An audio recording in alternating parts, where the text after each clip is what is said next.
திராவிட முன்னேற்ற மாணவர்கள் சார்பாக நடைபெற்ற இந்த ஆர்ப்பாட்டம்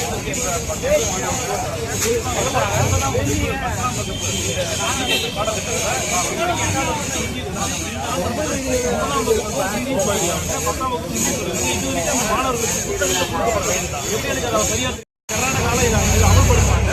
இந்த மாதிரி அமல்படுத்தும் போது என்ன ஆச்சுன்னா, அந்த மாநில பள்ளியில் இருக்கிற மாணவர்களுக்கு ஒரே ஆண்டுல 60,000 குழந்தைகள் இந்தி பாடத்துல ஃபெயிலானதை நம்ம செய்தியில பார்த்தோம்.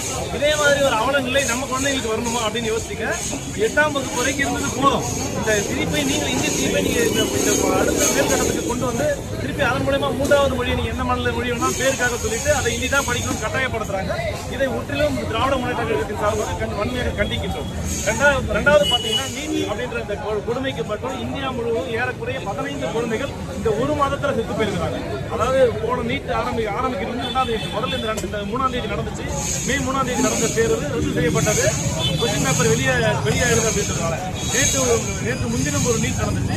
அந்த 23ஆம் தேதி நடந்த நீட்ல அந்த 21ஆம் தேதி ஞாயிற்றுக்கிழமை நடந்த நீட்லையும் நீங்க டோட்டலா பார்த்தீங்கன்னா கிட்டத்தட்ட நம்ம தமிழ்நாட்டில் 4 மாணவிகளும் இந்தியா முழுக்க 15 மாணவர்களும் இறந்து போயிருக்காங்க.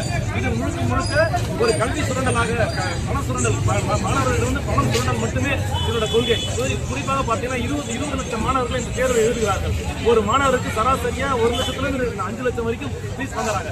சராசரி 2 லட்சம் ஃபீஸ் வாங்கினாங்கன்னா 20,000 குழந்தைகளுடைய கல்வி கனவை பணத்தை முழுங்குறத மட்டுமே நோக்கமாக கொண்டு இது செயல்படுது. இதற்கு தேசிய அளவில் ஒரு சிண்டிகேட் அமைச்சுக்கிட்டு இந்த கொஸ்டின் பேப்பரை இந்த ஒன்றிய அரசு கல்வித்துறை எப்படி செயல்படுத்துறது பார்த்தீங்கன்னா, ஒரு கல்வித்துறை அமைச்சர் வந்து சொல்றாரு, அவரே ஓப்பனா சொல்றாரு, இந்த ஆண்டு சிபிஎஸ்இ பாடத்திட்டத்தில் திருத்தின பேப்பர் 18 லட்சம் பேப்பர் தவறாக திருத்தப்பட்டிருக்கிறது ஓப்பனா அவரே சொல்றாரு. அப்ப எப்படிப்பட்ட ஒரு கேடுகட்ட அரசாங்கத்தை இந்த ஒன்றிய அரசு நடத்துறதுன்னு பாருங்க.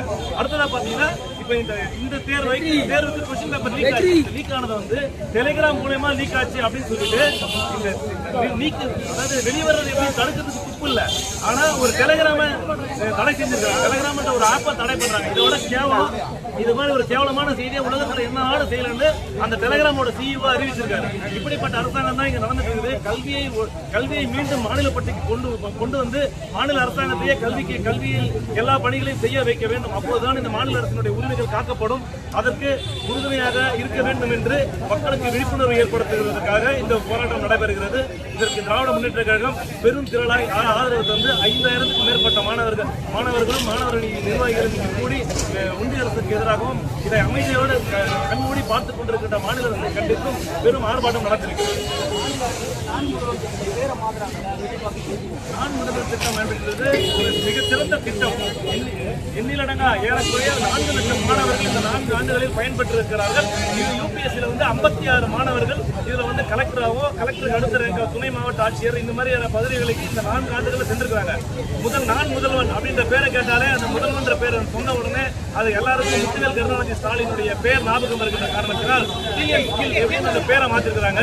நீங்க வந்து கடைசி வரைக்கும் பேரை மாற்றி ஸ்டிக்கர் மட்டும் தான் ஒட்ட முடியும். உங்களால ஒரு திட்டத்தை கூட புதிதாக இந்த தமிழ்நாட்டுக்கு கொடுக்க முடியாது என்பதனை நாங்கள் திட்டவட்டமாக சொல்லுறோம். இதை வன்மையாக கண்டிக்கிறோம். குழந்தைங்க ஸ்கூல்ல போய் படிக்கிற போட்டோ காட்டி அதாவது நாங்க இது முன்னாடி ஒரு முதலமைச்சர் இருந்தாரு, அவர் படின்னு போற இடத்துல எல்லாம் படின்னு சொல்லிட்டு இருந்தாரு. ஆனா இப்ப இருக்க முதலமைச்சர் நடிச்சு வந்தாரு இல்லையா, அதனால குழந்தைகள்கிட்ட போய் சினிமா பார்த்தா எல்லாமே நடந்துரும், சினிமால வந்து விசில் அடித்தா நடந்துரும் சொல்றாரு. ஒரு கேவலமான விஷயத்தை மட்டும் சொல்லிருக்கேன். அந்த கட்சியை ஒத்துக்கிட்டு இருக்கு. ஒரு 4 நாளைக்கு முன்னாடி பள்ளிக்கூடத்துக்கு போய் விஜய் போட்டோ காட்டி விஜய்க்கு பிறந்தநாள் கொண்டாடுற மாதிரி செய்தி கொடுத்து சாக்லேட் கொடுத்து ஒரு ஒன்றிய செயலாளர் சொல்லியிருக்கிறார். தாவேக்காவுடைய ஒன்றிய செயலாளர், அந்த ஒன்றிய செயலாளர் கட்சி விட்டு நீக்கியிருக்காங்க. இது மாதிரி ஒரு அதை செய்யறது ரைட்டா தப்பான்னு புரிஞ்சுக்கிற அளவுக்கு அவங்களுடைய அரசியல் அறிவு இருக்கின்றதா சொல்றேன்.